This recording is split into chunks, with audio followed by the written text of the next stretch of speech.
मैं हूं हैदर वहीद। मैं हूं मोइज़ जाफरी। और आप देख रहे हैं एजेंडा 360।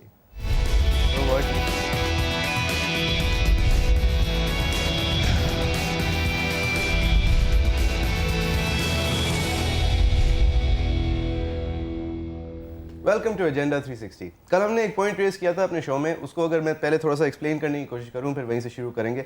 फैसल सजवारी साहब हमारे शो में आए थे अप्रैल के अंदर कभी। तो गैंग्स ऑफ कराची एक केबल थी, वो बड़ी आम थी कराची में, और एक पुलिस वाले साहब ने एक कौंसल जनरल साहब को ये बताया था कि जी यहाँ पे सब आर्म्ड हैं, 25,000 MQM के आर्म्ड लोग हैं, 5,000 ANP के आर्म्ड लोग हैं, जुल्फ़िकार मिर्ज़ा तुले हुए हैं कि पीपल्स पार्टी के पास भी 25,000 आर्म्ड लोग हों। और उस केबल के अंदर ये भी कहीं लिखा था कि कैनेडियंस ने MQM को एक दहशतगर्द तंजीम करार दे दिया है। उसका जब जवाब फैसल सजवारी से लिया था तो फैसल साहब ने फरमाया था कि देखें, ये वेबसाइट्स होती हैं, इस पर कोई भी जो भी चाहे लिख देता है। उसके बेसिस पे कैनेडियन गवर्नमेंट को ये तशवीश हुई कि जी ये MQM तो बड़ी ख़तरनाक इदारा है, क्योंकि लोगों ने अजीबोगरीब चीज़ें लिख दी थी, लिहाजा उन्होंने इनको दहशतगर्द का ठप्पा लगा दिया, जो कि अब हट गया, या कुछ देर के लिए उनको शक हुआ जो कि अब हट गया। इसी तरह की एक वेबसाइट जो कि मैं और आप अगर शुरू करना चाहें तो एक ईमेल एड्रेस बनाएं और wordpress.com या blogspot.com पे जाएं और एक वेबसाइट खोल दें। इस तरह लाखों लोग हैं जो कि ब्लॉग्स, इसको ब्लॉग कहते हैं, वो ये पर्चियाँ अपनी लगाते हैं। लोग जो हैं वो खाने की रेसिपीज़ लगाते हैं, बहुत सारे लोग जो हैं वो ताश खेलने के तरीके बताते हैं, बहुत सारे लोग जो हैं वो उसके ऊपर बम बनाने की तरकीबें बताते हैं, बहुत सारे लोग अपना ख्याल दुनिया के हवाले से उसका भी इजहार करते हैं। ऐसे ही एक साहब थे जिन्होंने अपना नाम रखा डैंडेलायन सैलेड। डैंडेलायन एक फूल होता है और सैलेड, उनका नाम था डैंडेलायन सैलेड। उन्होंने अपना पीर माना डॉक्टर नोएम चॉसडॉस्की को, जो कि उसी कनाडा के ऑटवा यूनिवर्सिटी में मईशत पढ़ाते हैं, इकोनॉमिक्स और ग्लोबलाइजेशन की एक उन्होंने चेयर बना दी अपने जैसे 4-5 और लोगों की, उसके वो हेड हैं। वो लिखते हैं दुनिया की करंट अफेयर्स और ग्लोबल पॉलिटिक्स के हवाले से। उनको इसके बारे में पता कितना है इसका कुछ नहीं पता, क्योंकि वो ब्लॉग है, कोई भी लिख सकता है। उसके ऊपर इन साहब ने अपनी ब्लॉग में लिखा कि जी पाकिस्तान की ISI ने भुट्टो को मारा, बेनज़ीर भुट्टो को, और पाकिस्तान की ISI अलकायदा को चलाती है, और पाकिस्तान के इतने हिस्से हो जाएंगे। और फिर अल्ताफ़ हुसैन साहब ने 3 घंटे लेके सारे करंट अफेयर्स चैनल पे सारे एड्स ड्रॉप करके सारी ट्रांसमिशन कॉस्ट हमारी, ये अहम खबर हमें दी।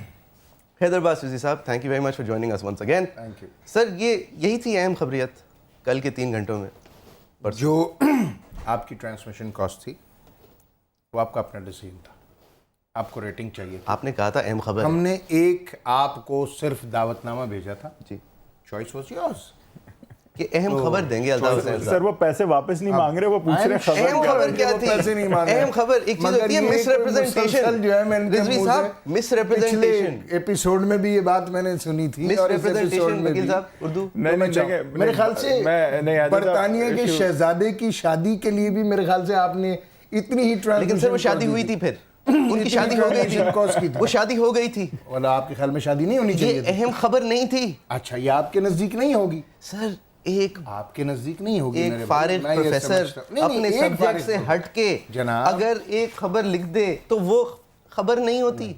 देखिए, वो MQM का एडवेंचर इनटू द इंटरनेट होता है। सुन लीजिए, अल्ताफ भाई ने 98 से लेकर 2011 तक उस सारी कनेक्टिविटी को दिखाया है, मुख्तलिफ दुनिया के अखबारात की रिपोर्ट्स को, मुख्तलिफ किताबों को, मुख्तलिफ थिंक टैंक्स की रिपोर्ट्स को, और उसको उन्होंने कंसोलिडेशन देने की कोशिश की है।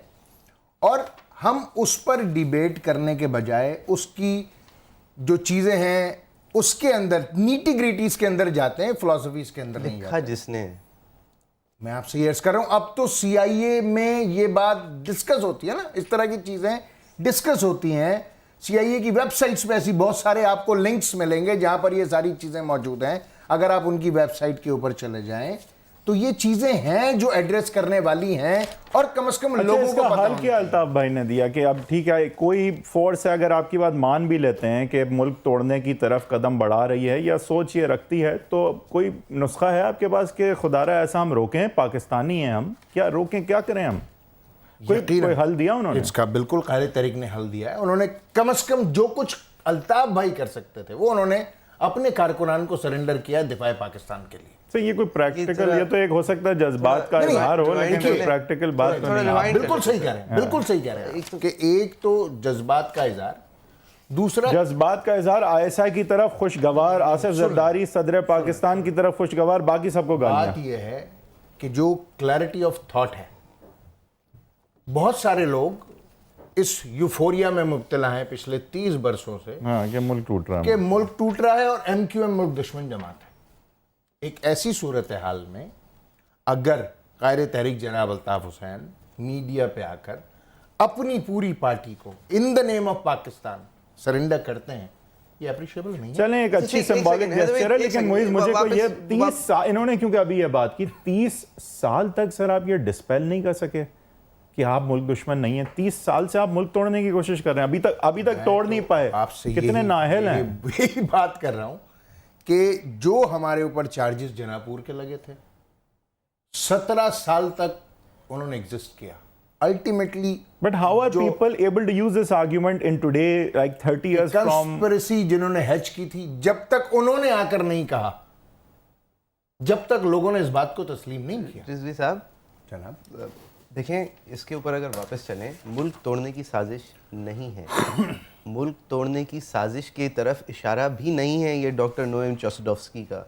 ये एक उनका प्लान है, 1998 से प्लान है कि भाई ये एक दूसरे को नफरत करते हैं, ये एक दूसरे को मारना शुरू हो जाएंगे, यहाँ खाना जंगी हो जाएगी खुदा ना खास्ता, उसके बाद ये होगा। नहीं, देखिए ये तो आप आओ मिलके ये करते हैं, नहीं है जो मिडल ईस्ट का प्लान है, लेकिन अल्ताफ भाई ने उसको भी डिस्कस किया ना जी। ठीक, सऊदी होमलैंड इंडिपेंडेंट टेरिटरी हिजाज के इलाके में एक इस्लामिक तो ये इस रीजन में जो कुछ लोग, कुछ ऑर्गेनाइजेशंस, कुछ थिंक टैंक्स मिलकर इस चीज, देखिए चीजें डेवलप की जाती हैं और आपको पता है कि इंटरनेशनल वर्ल्ड में चीजों को लॉबी किया जाता है, आइडियाज को सेल किया जाता है और उसके बाद उनको एग्जीक्यूट किया जाता है। पाकिस्तानी अवाम का ये हक है। ये मैप आपको पता है कहां से है? अच्छा, मुझे नहीं, आप फरमाइएगा। सर, ये मैप एक जनरल ने एक यूएस मिलिट्री फोरम पे एक डिबेट चल रही है कि जी इस इलाके को सबसे बेहतरीन तरीके से किस तरह मैनेज किया जाएगा और फिर इसका फ्यूचर क्या होगा। तो उस जनरल ने कहा, भाई मैंने यहाँ सेंटकॉम में सर्व किया है, यहाँ ईस्टर्न कमांड में सर्व किया है, मेरे हिसाब से ये सब लोगों को इतनी प्रॉब्लम्स है आपस में कि अगर ये हो जाएगा बाद में, जो कि वैसे ही होगा, तो इसको कंट्रोल करना बड़ा आसान होगा अमेरिका के लिए। एक जनरल ने गैर सियासी फॉरेन पॉलिसी के बगैर, मुस्तकबिल की प्रेडिक्शन के बगैर, उसने कहा कि भाई अगर ये हो जाए हमारे लिए बड़ा आसान हो जाएगा। ये कोई साजिश थोड़ी है। आइडिया सेल करने लगे उन कंसर्न क्वार्टर्स और ये आइडिया भी पुराना हो गया है। दुनिया की तकदीर के अमेंडेड फॉर्म भी दिखाई अल्ताफ भाई ने। अमेंडेड फॉर्म भी दिखाई साहब। इसका इनका पॉइंट ये है कि एक्चुअली अल्ताफ भाई ने बहुत बेशतर अपनी प्रेस कॉन्फ्रेंस में उन तमाम चीज़ों की बात की जो एक्चुअली बहुत ज़्यादा आज की सियासत से रेलिवेंट उनको नज़र नहीं आए। लेकिन पॉइंट ये है कि लगा ऐसे कि जैसे कि right before the press conference कोई आप लोगों ने जो है तय कर लिया मामला पीपल्स पार्टी से, आपने आईएसआई की तारीफ की, फौज की तारीफ की, पीपल्स पार्टी की तारीफ की।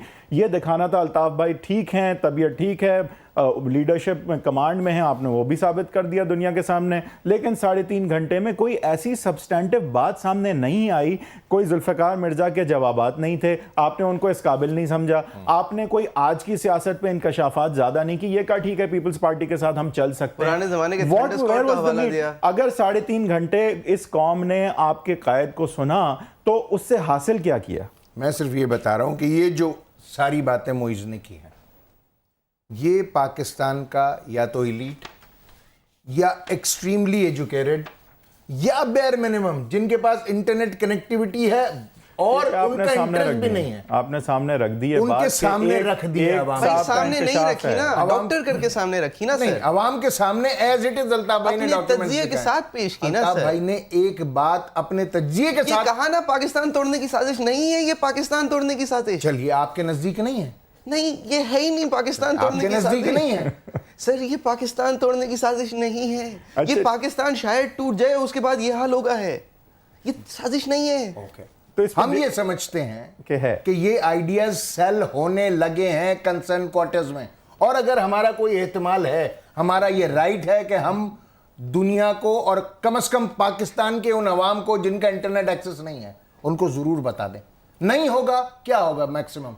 कोई नुकसान तो नहीं होगा। और अगर ऐसा हो गया, साहब लगा ये कि आपने एक तरफ कहा कि आप जुल्फिकार मिर्जा साहब का जवाब तो नहीं दे रहे, लेकिन कुरान शरीफ भी था वहाँ पे, मुल्क तोड़ने की बातें भी थी, और लगा ऐसे कि वैसे तो आपने कोई ठोस जवाब नहीं दिया, लेकिन it was as if in reaction to doctor Mirza's press conference. मैं आपको एक बात एंड कुरान पढ़ने के लिए होता है, दैट वाज अ गुड, नहीं वो एक बड़ी अच्छी लाइन थी एक्चुअली, कि वाकई के ये तो बड़ी दुरुस्त बात है।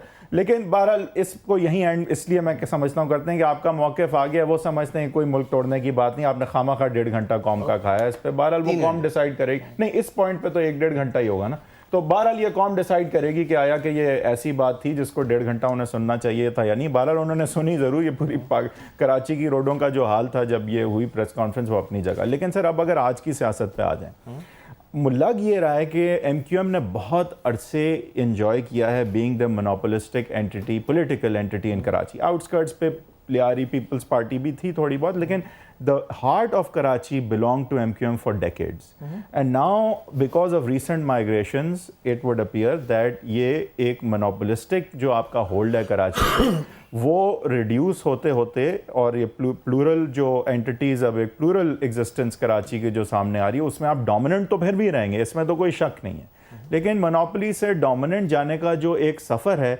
वो तय करने में आपको भी दुश्वारियां हो रही हैं, और जो दूसरी तरफ से प्रेशर आ रहा है कि ये सफ़र जल्दी तय हो, वहाँ भी कुछ डिस्क्रेपेंसीज हैं। वो क्या हैं? अगर पख्तून आबादी जो कि इंडिजिनस पॉपुलेशन एक रियलिटी है कराची की, वो आपको डिस्प्लेस कर रही होती है इलेक्टोरली और अदरवाइज, तो ये बात समझ आती।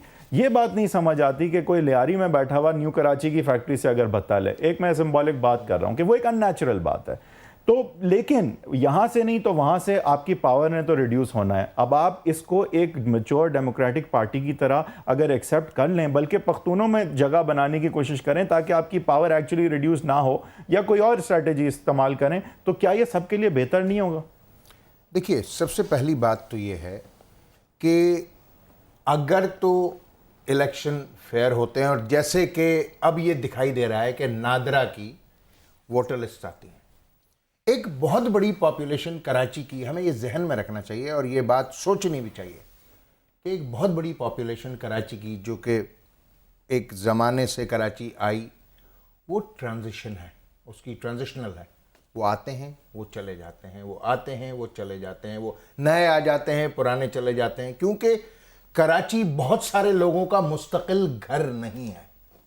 अब अगर वोटर लिस्टें इस बुनियाद पर तरतीब पाती हैं कि वो किसी सिर्फ एक जगह वोट कर पाएंगे, प्रिंसिपल प्लेस ऑफ रेजिडेंस जो है, मिसाल के तौर पर अगर मैं आपको ये डोमिसाइल कि कोई गुजरात का रिहायशी है और वो गुजरात में रहता है, जॉब करने के लिए कराची में है, उसकी पूरी खानदान घर वाले गुजरात में रहते हैं, अब देखना यह है कि वो वोट कहाँ रजिस्टर होता है उसका। एक ब्रेक की तरफ जाएंगे, ये इंपॉर्टेंट बात है, बिकॉज फ्यूचर जो कराची की इलेक्टोरल पॉलिटिक्स का है वो एट स्टेक है, और इसमें बहुत सारी इस वक्त तब्दीलियां जो हैं वो आ सकती हैं। क्या हैदर अब्बास रिजवी साहब जो हैं हमें कन्विंस कर सकते हैं कि MQM जो है इस ट्रांजिशन में एक पॉजिटिव और डेमोक्रेटिक रोल ही अदा करेगी? एक ब्रेक के बाद उनका जवाब से कंटिन्यू करेंगे। Back after break.